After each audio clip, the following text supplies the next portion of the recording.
What's going on, YouTube? My name is FG3000. I'm back in the place to be, and welcome to Man or Vampire, a brand new grid-based strategy RPG that just came out today. So if you do want to download the title, it is now globally available. And to be honest with you, I don't even think grid-based strategy RPG does this game justice. It's probably something that you could call like an action grid-based strategy RPG, because the pacing of this game is much faster than your typical grid-based RPG.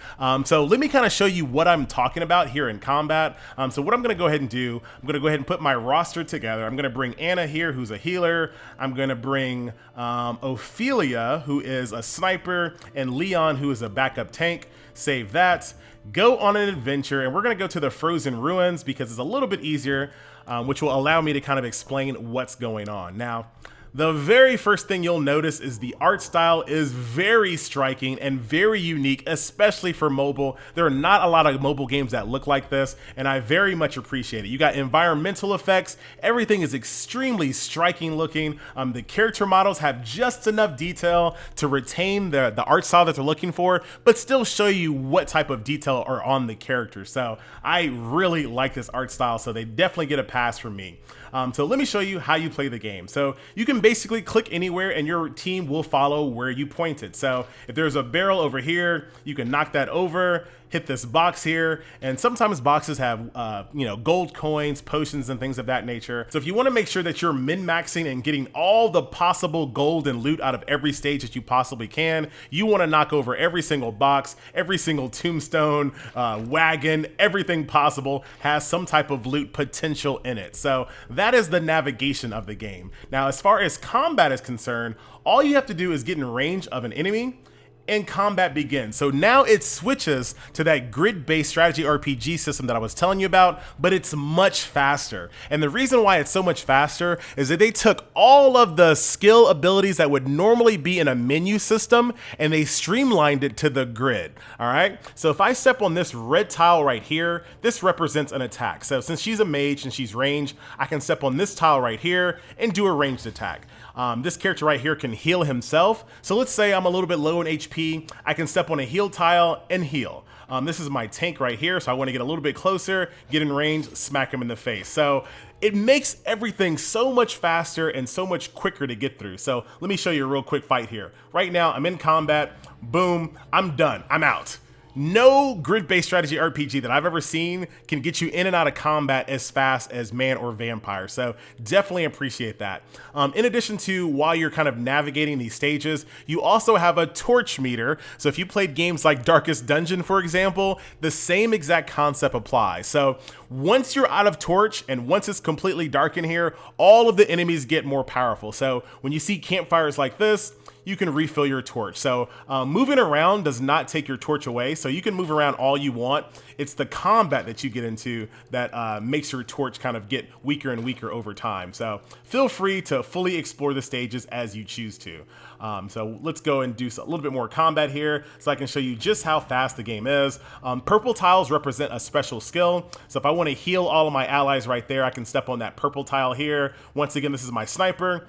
Get in range, shoot him in the face, keep on rolling. Lots of enemies over here. Look how fast this combat moves. I'm just gonna just roll through it, just to kind of give you an example. Here's a special attack here with the purple tile. I'll hit both of those, boom, I'm out of combat. Here's a coin fountain. Grab some coins, keep moving. It's such a fast moving game. And like I said, if you typically aren't a fan of grid-based strategy RPGs because more of the methodical pace that those games tend to have, definitely give this game a try because it is much faster than those games. And I think a lot more fun because of it. So let's see, can I sneak past that warrior? I absolutely can. So there's some instances where you just want to kind of sneak past an enemy if you choose to. You don't always have to. If you want to kind of get as much experience points as you possibly can, you definitely want to fight as many enemies as you possibly can. So take a little bit of damage there, not a big deal.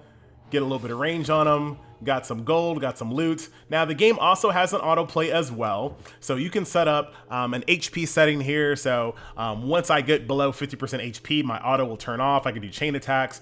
I can set it up so I only do my special skills on bosses. And there's also some additional paid features that you can add to this that are actually really reasonable, believe it or not. And we'll talk about that once we get to the shop, but we'll turn it on autoplay just to kind of run through this a little bit more.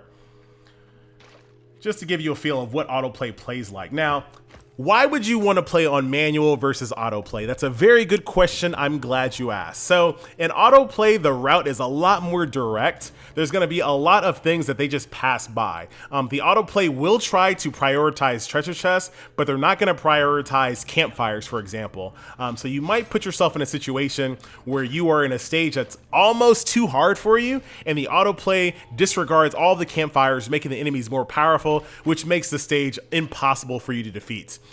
There is a limit to the autoplay as well. So if you look at my screen right here, I have these scrolls. So basically the autoplay, the way they kind of make it thematic in the game, you see this little golden bat right here? This golden bat is the autoplay. It's leading me through the stage, basically. So in order to keep this bat summoned, I have to use scrolls. And as you can see, the scrolls are represented by this bar that you see just slowly going down. So once I'm out of scrolls, I can no longer do autoplay at all. I gotta do everything manually. You of course can buy more scrolls in the shop using in-game currency as well as Cash App currency. And I'll show you more of that once we get outside.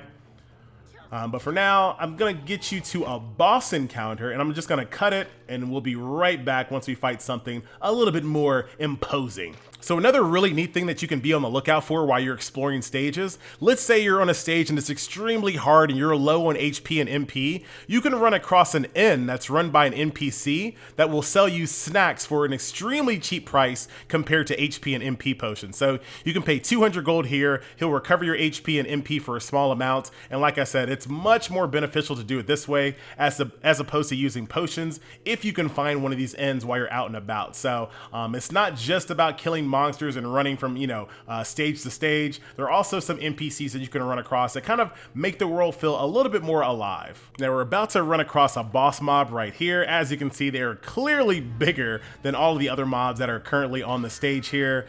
We got this like man-eating plant over here. We have some harpies and we have this big massive golem here. So we'll let this kind of play out here on auto because like I said, I'm very strong compared to this stage, but you can absolutely run into encounters where you really need to use your movement and use the grids to make sure that you take a minimum amount of damage while doing the most amount of damage as well. So, but like I said, I'm very strong for this stage. So down he goes. And this guy thinks he's gonna hide in this corner, but he's done. All right, so my adventure was complete. I skipped through a lot of it because these dungeons are dungeons. Don't think of them like as a stage in normal games. This is a very long Diablo style dungeon romp, if you will. So I just completed the stage. We're gonna go back to camp and I'll kind of explain what the overall gameplay loop is like because you might think you know, but you have no idea. So just got back to camp. Here's all the loot that I acquired from that dungeon. So I'll just go ahead and collect all that. And I'm gonna go back and take a look at my party here. So here's the team that I brought with me. My team got a little bit stronger because they got a little bit more XP, they gained some levels. But one thing that you don't know is that my main character gains 0 XP from any kills that they do. So all of the other characters that you see here will gain EXP by just completing dungeons and killing monsters. However, your main character does not gain any XP by killing anything in dungeons. So you might be wondering, how do you level up your main character? How do you level up your account? As you can see right here, my account level is level 12. Now this is where the game is a little bit different than most titles. So those adventurers that I brought with me, I'm bringing them with me for a very selfish purpose. I'm trying to get them nice and powerful so that I can eat them and turn them into vampires. So all of the characters that you see that have white names here are human. The ones that are in orange are vampires, and I made them vampires myself. So basically the gameplay loop is this. You go into dungeons, you get gold, you get equipment, you make these guys very, very powerful as you possibly can, and then once you're done with them, you turn around and eat them to make your character get more powerful. This is how you level up in this game. It's very different, and I like the idea behind it. It kind of changes the whole dynamic of just running dungeons and getting EXP. So the higher the star level, the higher the level, the more experience points they'll feed into your main character, which will make her stronger and stronger and stronger, or he, depending on what you chose. So a very interesting twist on the whole dynamic of leveling up an account in these games. So once again, you might have a second question. How do you get more adventurers then? Is this like a gacha game? game? Yes and no. So there's a feature called Soul Search, and this is how you find more followers. So you don't have to worry about gems. You don't have to use any cash app currency. You get 5 of these on a timer. So think of this as stamina. This always refreshes over and over and over, and I'll kind of show you right now. So I'm going to search for a soul. So we're going to summon it. It's going to look very gacha-like, but don't worry, it's not a gacha. So I just found Merlin, right? As you can see right here, I have 4 more searches, and then after 30 minutes, I'll get that search back. So you'll constantly be regenerating searches. So this is not anything that you're gonna have to dedicate any real life currency to continually to get more and more followers, all right? This is built into the game. This is an in-game mechanic. So I just summoned Merlin.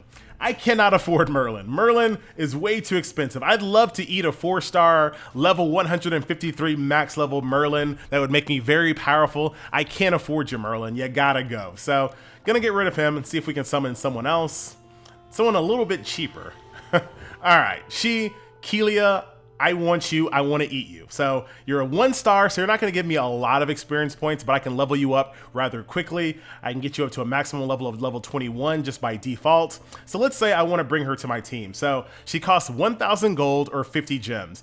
I think she's a little too expensive, don't you? So I want to negotiate with her. So I have character classes that have better negotiating skills depending on what class they're talking to. So these right here are all bad. They're not going to give me a very good deal at all, but I do have some character classes that can actually talk to her that might be able to bring her price down a little bit. So there you go, 40%. And down goes her price. Now she only costs 599. You know what? That's a good price. I'll buy that for a good price. So just recruited her to my team. She is now currently human. So what I want to do, this is the gameplay loop like I just explained, take her into combat, make her nice and powerful, and then once I'm done with her, eat her and make my main character more powerful. So let's keep on searching so I can show you some more of what the characters look like here. Another gold, this is gonna be way too expensive. 30,000 for this girl right here. Even if I negotiate, I'm probably not gonna be able to shave off 10K. She's a 3-star, goes all the way up to level 100, but let's see if we can find someone a little bit cheaper. Another gold. This is like the game where you don't want super high rares in the very beginning. This guy, too expensive, man, too expensive. All right, another blue. This one should be, okay, Francesca. She costs 6,000 gold. Let's bring her down a little bit here with some good negotiating skills. Got her down just a little bit. Brought her down to 4,786. At any time, you can always use cash app currency as well, but I'm just gonna use gold. Bring it to my team, and there you go. So I just recruited 2 more people here, and as you can see, my soul searches will regenerate over time, and I'll get these back.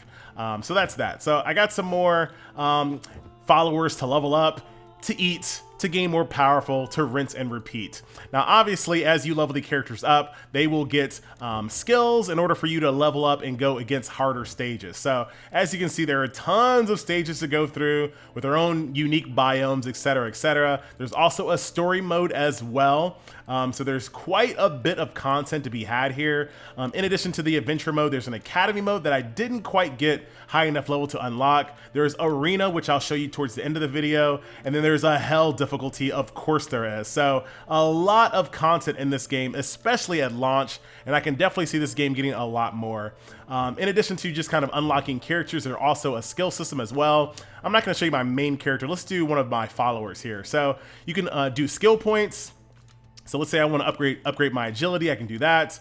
I can upgrade her skill. So this pre-sacrifice, which is her AoE heal, I can make this more powerful with a 55% success rate.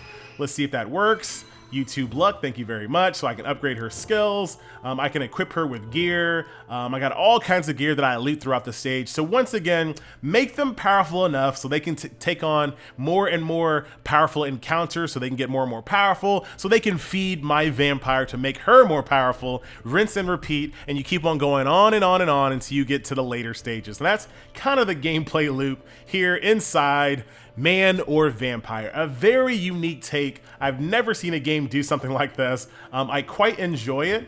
When your characters die, you can regenerate them using this Coffin of Revival. Just kind of showing you what other features are in the game. You can enhance your gear.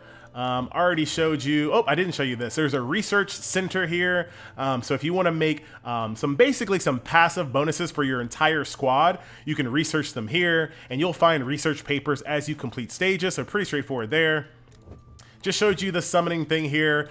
You can also extract souls. So once you're done with them, once you're like, you know what, I don't want to use this character anymore, you can basically get rid of them and use them to get materials to upgrade other characters. So there's a lot of upgradability in this game. There's a lot of different types of ways to make your characters more powerful. I'm only showing you the tip of the iceberg. There's a thing called soul enrichment, which can basically limit break your characters. So if there's characters that you really want to keep, you can limit break them to make them go up to even higher levels. You can awaken them to go up a higher star level. There's elements. Look at this. Am I playing Path of Exile? What is going on here, YouTube? Affinity. So the more you use them, the more they like you, the stronger they are. There is a lot going on inside Man or Vampire. If you're looking for a game that has a ton of content with a unique aesthetic, very different gameplay style than anything else that I've seen on the mobile store, this is the game for you. So kind of going down the list of all these icons over here, you have a request board. So for example, if I want to send a character out on a mission,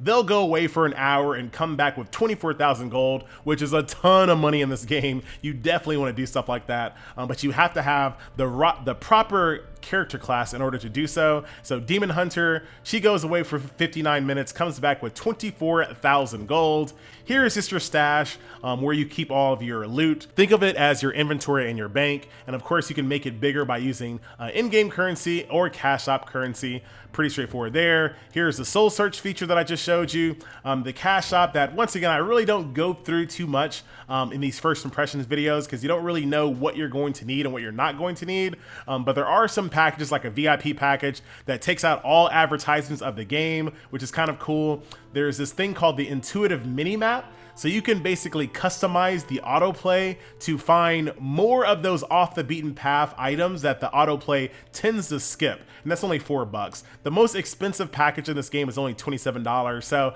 very reasonable game here when it comes to the offers that are currently on store. So that is that. And once again, here's your inventory system for your characters. So a lot of stuff going on. Like I said, I'm just kind of at the tip of the iceberg here. You definitely want to download this title to see if it's up your alley. So let's end the game off. Let's do some arena PvP.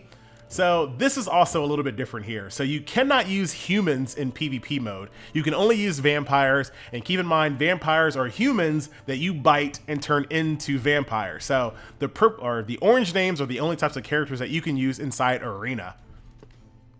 So let's go in here. We'll go ahead and do a quick fight, and that is where we will end the video. It is you versus the AI against other players. I'm going to absolutely destroy these guys. So let's run up here. Now this is where it feels more like your typical strategy RPG because the pacing is a little bit slower since you're not trying to go through stages. Oh, look at this line right here. Look at this line of enemies. Watch this. Very good. Move up a little bit closer. I'm not really worried about your damage at all. I'm just trying to get in your face. I'll take that damage, no problem. Move you back. Hit both of you guys in a line once again. Use my special attack here, which is this cool shield slam as well as an attack. Here's my tank here, so you can stay in her face. Move you right over here. Oh, you guys are trying to put up a fight, but I have an extreme level advantage, and the AI keeps on stacking them up in a line, so shouldn't have any problems here. Nice combo attack. As you can see, you can have a little bit of like interaction with other party members. So this guy like jumps over her head and does like a special attack. So they did not skimp on the animations. They didn't skip on the graphics, the feel of the game. Everything feels extremely high quality. If you showed somebody this, they might mistake this for being on PC. That's how good I think this game looks. And such a good job they did with the art style here in this game. So kudos to this developer for sure. And that will do it. GG. Oh, wait, I forgot about this guy. Go ahead and finish this guy off. Move a little bit closer. You're trapped, buddy. It's over. Give it up. And that is GG, and that is Arena. So showed you what basic campaign mode, adventure mode looks like, gave you a glimpse of all of the upgrade systems, what the gameplay loop is like. Yeah, cool game. This is Man or Vampire. Like I said, this game is out as of today. So if you do want to try this game out, it is now globally available. Give it a try. I think you might really enjoy this title. I am on server 2. My name is FG Lol. So I don't know what type of interactions I can have with people at the moment. But yeah, that's where I'll be. So that will do it. Ladies and gentlemen, boys and girls, once again, my name is FG3000. Thank you so much for watching, and I'll see you guys next video. Later.